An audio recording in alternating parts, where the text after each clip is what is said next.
हरियाली तीज की पौराणिक व्रत कथा।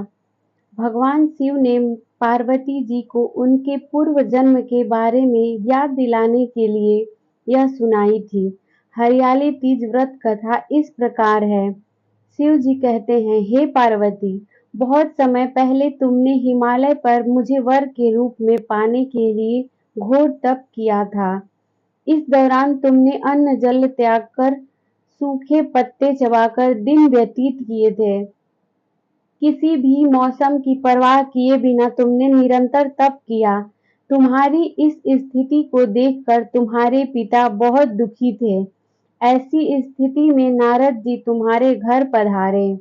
जब तुम्हारे पिता ने नारद जी से उनके आगमन का कारण पूछा, तो नारद जी बोले, हे गिरिराज, मैं भगवान विष्णु के भेजने पर यहाँ आया हूँ।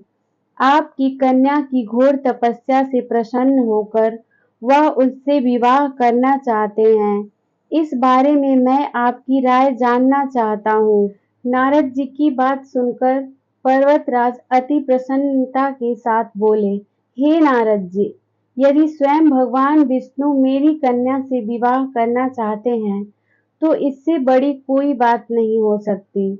मैं इस विवाह के लिए तैयार हूँ। फिर शिव जी पार्वती जी से कहते हैं, तुम्हारे पिता की स्वीकृति पाकर नारद जी विष्णु जी के पास गए और यह शुभ समाचार सुनाया।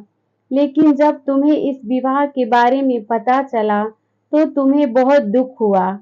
तुम मुझे यानी कैलाशपति शिव को मन से अपना पति मान चुकी थी।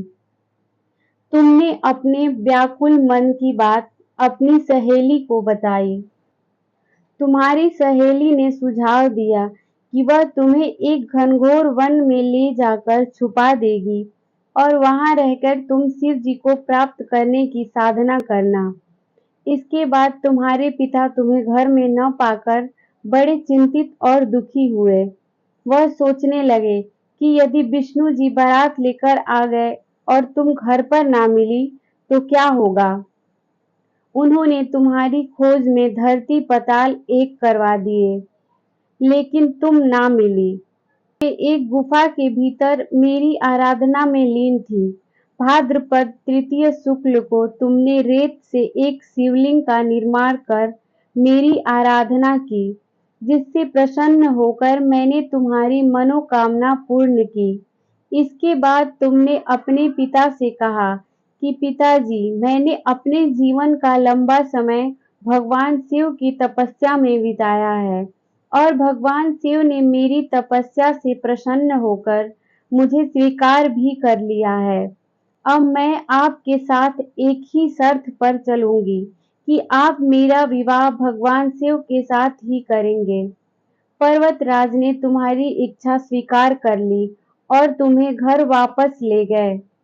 कुछ समय बाद उन्होंने पूरे विधि विधान से हमारा विवाह किया। भगवान शिव ने इसके बाद कहा कि हे पार्वती, तृतीया को तुमने मेरी आराधना करके जो व्रत किया था, उसी के परिणाम स्वरूप हम दोनों का विवाह संभव हो सका। इस व्रत का महत्व यह है कि मैं इस व्रत को पूर्ण निष्ठा से करने वाली प्रत्येक स्त्री को मनवांछित फल देता हूँ। भगवान शिव ने पार्वती जी से कहा कि इस व्रत को जो भी स्त्री पूर्ण श्रद्धा से करेंगी, उसे तुम्हारी तरह अचल सुहाग प्राप्त होगा।